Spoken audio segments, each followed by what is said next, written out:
On est à Beverly Hills. Eric Marcinizyn nous a invités au très chic hôtel W. On va aller voir ce qui se passe, essayer de parler de comment choisir son style en fait pour un tatou.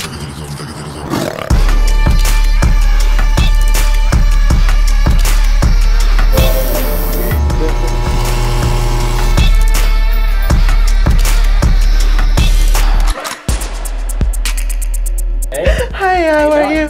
Nice to meet you, Manana. Very nice. Do you always work at a hotel rooms? It's hard for me to stay put. I travel so much, I just got used to it. So the question for this episode was going through styles and the history and everything. So if you're able to guide us through styles. It's really hard to see through the mass of shit that's out there to see what are the actual styles. I don't know how many tattooers there are, but let's say there's tens of thousands of tattooers. The people that you actually want to pay attention to, there's like 50 or 20. You know, like look at each style, there's not that many different styles. Let's say in America you have your traditional, your neo-traditional, your color bomb shit, which you don't see that much of that anymore. You have realism, which is really popular right now. The importance in my tattoos is what is the artwork, what is the history of where it comes from, who are the people doing this before you, what are my personal relationships with these people. But now with the internet, every line is blurred. I watch people put clown faces on anything. It'll be like the Virgin Mary clowned out, and like what does that mean? With a clock through her head. Like you see 3 good tattoos and just combine them, and this shit doesn't mean anything to anybody. Next to like koi fish. These are people that don't deserve to do the job. It waters down an industry that could be quality. And with a lot of these other people doing this stuff, makes it hard to kind of see like what are the subcategories in tattooing? What are the different little cultures and why? And the people that get traditional work are very different than people that get color movie star portraits, and they're very different from my clients who are completely not even fucking close to any of these people.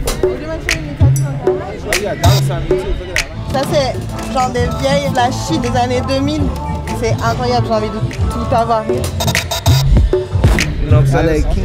So what is your favorite style of tattoos? Really just anything that expresses myself in the moment. Which one is your favorite? This one, because my dad drew it. Do you feel like people should choose first their tattoo artist or what they want to get tattooed? I think you should do a lot of research, and I think that people should go into it with an open mind. You might not necessarily know right off the bat what is the best fit for you. People kind of, I think, more want the experience and more want the memory. Most of the time, you're not even looking at your work. You look at it when you get it and you forget what you have. You know what I mean? But what you don't forget is the person you spent time with. Someone's style is not necessarily just what you see on paper. Someone's style is how they carry themselves. How do they speak to people? How do they interact with people? And what type of experience do you share with that artist?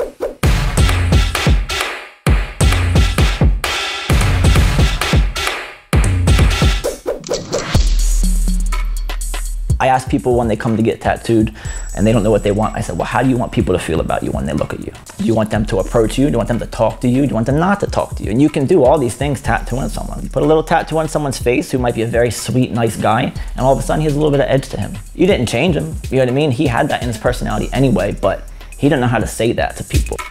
I've watched my bosses do that to people like, well, I can't fucking tell you what you want. Like, well, that's your fucking job. You tattoo all day. You know what this guy wants. I know what you want. Better than you know what you want. You know why? Because I'm a fucking expert at what I do, and I do this all day, every day. How would you call your style right now? Authentic black and gray. The type of artwork I do, it's very fine, it's very detailed, it's very serious, it's very deep, and it's very personal. Other types of tattooing, frankly, they ain't in my fucking bracket. They're really not, you know? Après avoir parlé avec Eric, j'en ai profité pour aller voir le premier shop dans lequel j'ai tatoué à LA, Midtown Tattoo. Je sais qu'avec les gars, on va pouvoir continuer cette discussion hyper intéressante. Would you be able to talk about the history behind what you do? Tattooing was just tattooing back then, you know, it wasn't like traditional, it wasn't this, it wasn't that. I feel like none of that stuff came into play until like late 90s or 80s, or, you know, back then they didn't have all these colors and all these sizes. They had what they had and they worked with what they had. Yeah. What we call now American traditional. Yeah. And I always thought that I had to learn all that. And I feel like anyone with tattoos should learn, because if it wasn't for them, we wouldn't evolve and learn all this shit, you know? Definitely. The artist gives the soul to the tattoo. Yeah, I mean, that's the goal. You know, you see the tattoo, I don't want people to be like, oh, who did that? I want people to know that I did that. Yeah. You know, they know who it came from, because our soul and our time has gone into that tattoo. I love what you're saying.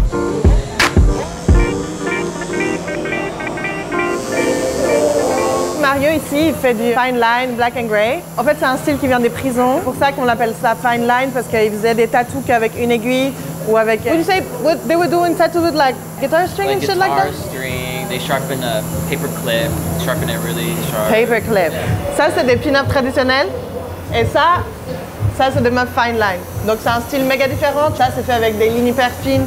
It's like this is just a little like homemade tattoo machine.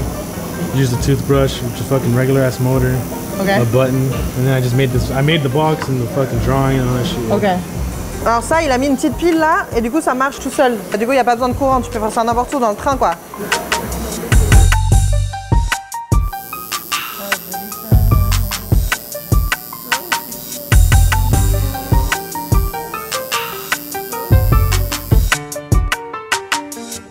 People get tattoos for themselves or to be cool? A lot of it is like people just collect. They like collecting from certain artists. Do you think it's a new thing? I feel like now there's a lot of collectors. Yeah, definitely. With social media, I mean, you get to see all your artists. So you could like, I want from Rosé, from me, you. I don't think collecting is a new thing. I just think it's easier now. Back then, you look at magazines and you have to write people letters and do all that stuff. Well, now we have Instagram. You just send a DM and you get tattooed by everyone at the shop. You know, before it wasn't that easy. But I think collecting's always been around for sure. Wesh, on a oublié de filmer la fin de l'épisode. Épisode trop bien de se rendre compte qu'en fait il y a autant de styles qu'il y a tatoueurs. Prochain épisode, on va rencontrer Tataki et Clay Gibson pour parler de valeurs et traditions dans le tatou.